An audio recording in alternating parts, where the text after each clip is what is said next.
All right, multiple times today, Donald Trump was asked about Charlie Kirk, and he immediately pivots to the ballroom at the White House and himself. They're very odd clips that I want to play for you in just 1 second, but I also want to point out MAGA commentators and Fox News hosts over the past 24 hours have been trying so desperately hard to drive a very intentional narrative about the shooter. 22-year-old Tyler Robinson was arrested last night after his dad confronted him in his home and said, "Hey, I saw those pictures. Is that you in those pictures?" Tyler Robinson then confessed to his father, according to reports, and his father said, "You need to turn yourself in." That's when Tyler Robinson said, "I would rather commit suicide than turn myself in." So his father called a nearby pastor. The pastor came over, and the pastor was the one who actually called the feds and turned Tyler Robinson in. So that's the story. That is what happened last night. I wanted to clarify just in case you guys had not heard that entire story. From there, the internet just blew up trying to figure out the political ideology of this person. And I'm just going to say this right now. The motive is still unclear. The investigation has not uncovered a motive.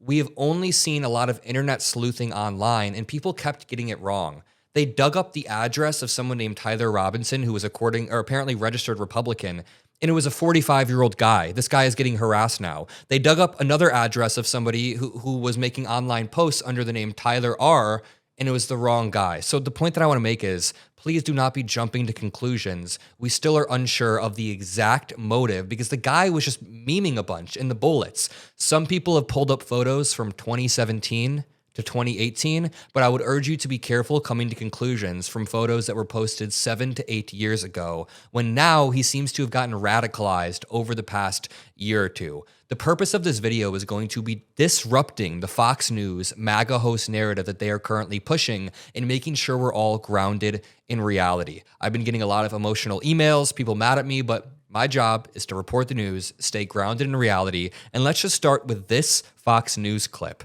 where they're immediately blaming colleges. Colleges are radicalizing people. But Tyler Robinson did 1 semester at a Utah university, then dropped out. So they are claiming that, the ideology is so weak that 1 semester at university turns people into leftists. Listen to this.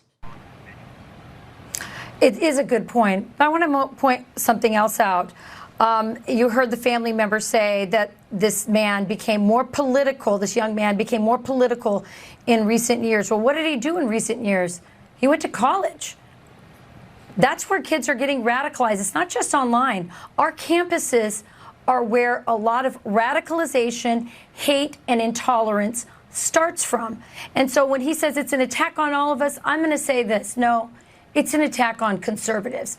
This is entirely backwards. Campuses promote diversity of thought. Oftentimes, when somebody goes off to college, they meet people, they have experiences that they otherwise would not have. A lot of people who grow up in predominantly white areas are exposed to new things when they go to college or move to a city, or even people who grew up in predominantly black areas are exposed to new things. College is good because it brings minds together.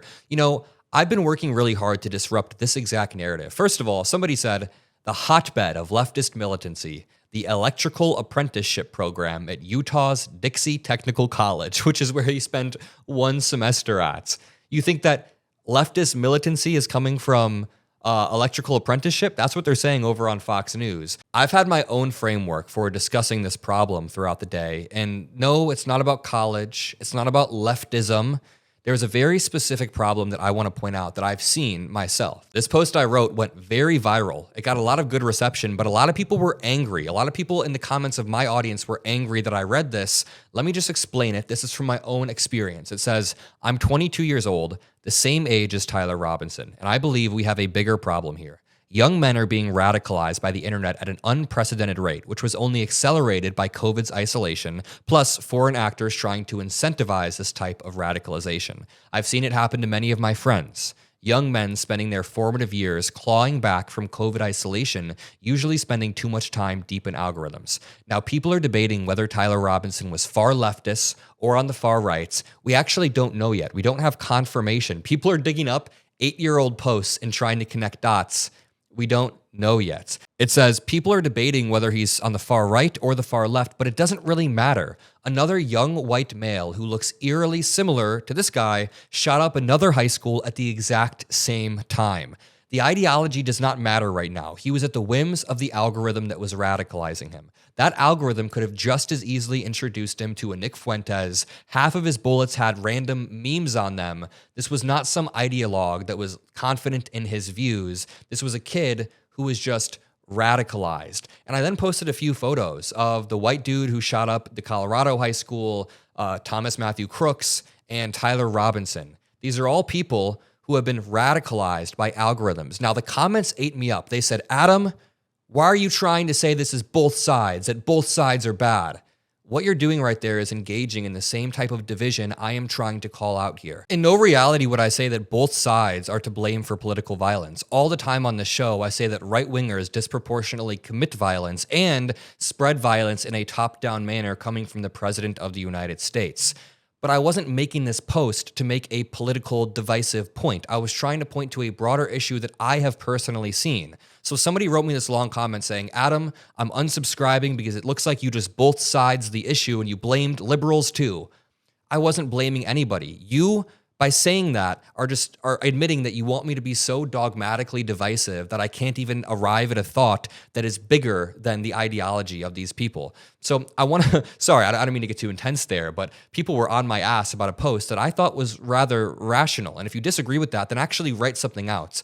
Don't just email me that you're unsubscribing. It's insane. But to continue right here, some Republican on Twitter replied, not to me, but to somebody else, and said, have some class and respect for the dead. Imagine it was your father that was shot and the whole media is making fun of it. That's what Chelsea said with a cross in their bio. But somebody literally found a tweet where they said, bye-bye Gaza. This person just said bye-bye Gaza and was making fun of the death, destruction, starvation, and genocide of a bunch of people over in Gaza. So yeah, you don't have any moral high ground here, Chelsea. Remember, young white men are repeatedly getting radicalized, and it's something we'll continue to talk about on this channel. Let me show you this clip of Donald Trump getting asked about Charlie Kirk while standing on the White House lawn, and he immediately pivots to the White House ballroom. I'm not even exaggerating when I say that he doesn't even acknowledge it. He just pivots right over, and then he does it again in the same day. Take a listen. How are you holding up over the last 3.5 days? I think very good. And by the way, right there, you see all the trucks. They've just started construction of the new ballroom for the White House, which is something they've been trying to get, as you know, for about 150 years. And it's going to be a beauty. It'll be an absolutely magnificent structure. And I just see all the trucks. We just started, so it'll get done very nicely, and it'll be one of the best anywhere in the world, actually. Thank you so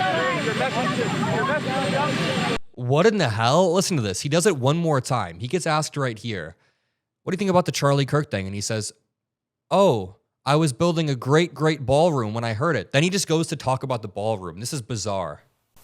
He was very hurt when he saw this. But, I mean, everybody was. Oh, when I heard it, I was in the midst of, building a great, for 150 years, they've wanted a ballroom at the White House, right? They don't have a ballroom. They have to use tents on the lawn for President Xi when he comes over. Okay, so then he goes on for 40 more seconds. I think they were asking you about Charlie Kirk, Mr. President.